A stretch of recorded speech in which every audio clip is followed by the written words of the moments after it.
आज की कहानी है कर्मफल। एक गांव में एक किसान उनके परिवार के साथ रहता था। किसान और उनका परिवार एक संत महात्मा की सेवा किया करता था और संत महात्मा के उपदेश पर उनका परिवार ज़रूरतमंद लोगों की भी सेवा किया करता था। उनके परिवार में सभी लोग प्रेम भाव से रहते थे, लेकिन उनका एक बेटा था जो कि दोनों पैरों से अपाहिज था। सेवा करते करते बरसों बीत गए।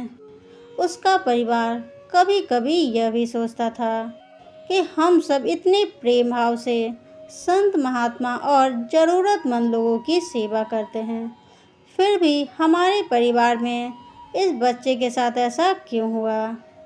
इसका क्या दोष था जो वह अपाहिज है? एक दिन की बात है जब संत महात्मा का सत्संग चल रहा था। हजारों लाखों श्रद्धालुओं उस सत्संग में बैठे हुए थे। संत महात्मा ने अपने प्रवचन पूरा करने के बाद कहा कि इस पूरे प्रवचन के विषय में अब भी किसी के मन में कोई शंका हो तो वे बताएं। हजारों लाखों श्रद्धालुओं के बीच उस अपाहिज पुत्र के पिता ने संत महात्मा से एक सवाल किया कि हे महात्मा, हम सब निस्वार्थ भाव से ज़रूरतमंद लोगों की सेवा करते हैं और हमारा पूरा परिवार अहिंसा के मार्ग पर चलता है। कभी भी किसी के बारे में बुरा नहीं सोचते हैं, ना ही किसी का बुरा करते हैं। फिर भी ऐसा क्या गुनाह हुआ जो हमारा बच्चा अपाहिज पैदा हुआ? फिर गुरु ने जवाब दिया, वैसे तो मैं यह बात नहीं बता सकता, फिर भी आपके मन में दुविधा है तो सुने। यह जो बच्चा है जो दोनों टांगों से बेकार है, पिछले जन्म में एक किसान का बेटा था। रोज़ खेत में अपने पिता को दोपहर में भोजन का टिफिन खेत में देने जाया करता था। एक दिन उसकी माँ ने उसे दोपहर में 11 बजे खाना लगाकर दिया और कहा कि बेटा खाना खाकर पिताजी को टिफ़िन दे आ। इसकी माँ ने खाना परोसकर थाली में रखा कि इतने में उसके किसी दोस्त ने आवाज़ लगाई, तो यह खाना वहीं छोड़कर अपने दोस्तों से बात करने बाहर चला गया। इतने में ही एक कुत्ता घर में घुस आया और उसने थाली में मुंह डाला और रोटी खाने लगा।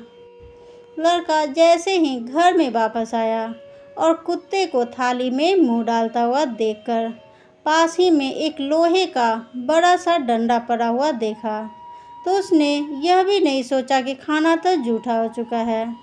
बिना सोचे समझे उस कुत्ते की दोनों टांगों पर इतनी ज़ोर से लोहे का डंडा मारा कि वह कुत्ता अपनी ज़िंदगी में जब तक जिंदा रहा दोनों पैरों से बेकार होकर घसीटते घसीटते ज़िंदगी जिया और तड़प तड़प कर मर गया। यह उसी कुत्ते की बद्दुआ का फल है जो इस जन्म में यह दोनों टांगों से अपाहिज पैदा हुआ है। संत महात्मा ने कहा, पुत्र, इस संसार में इंसान को अपने कर्मों का फल भुगतना ही पड़ता है। इस जन्म में अगर किसी की टांग तोड़ी है तो स्वाभाविक है कि अगले जन्म में आपकी टांग टूटनी ही है।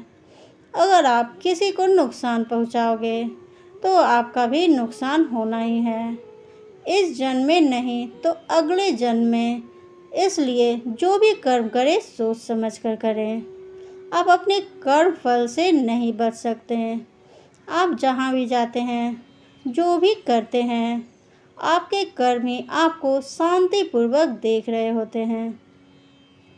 किसी भी दिन आपको अपने कर्म का फल पृथ्वी पर वहन ही करना होता है, इसलिए हर समय उचित कर्म करना अनिवार्य है।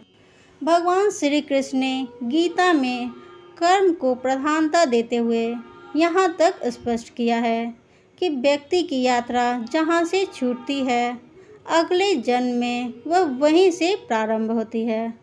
जो प्रकृति के नियमों का पालन करता है वह परमात्मा के करीब है।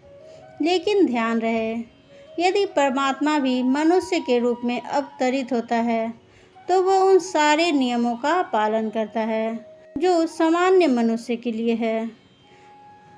इस जन्म या अगले जन्म में हर बुरे भले कर्म का प्रतिफल निश्चित रूप से भोगना ही पड़ता है। दोस्तों, कमेंट कर बताएं कि कर्मफल यह कहानी आपको कैसी लगी। अगर आपको हमारी कहानी के माध्यम से सही जानकारी मिली हो तो अपने जीवन में अवश्य बदलाव करें। अगर कुछ क्षति दिखे तो हमारे लिए छोड़ दें और हमें कमेंट कर बताएं। हम इसमें ज़रूर बदलाव करेंगे। उम्मीद है कि आपको ये कहानी अच्छी लगी होगी। अच्छी लगी तो इसे लाइक करें, अपने दोस्तों के साथ शेयर करें। ऐसी कहानी देखने के लिए मेरे चैनल को भी सब्सक्राइब करें। तब तक के लिए थैंक्स फॉर वॉचिंग।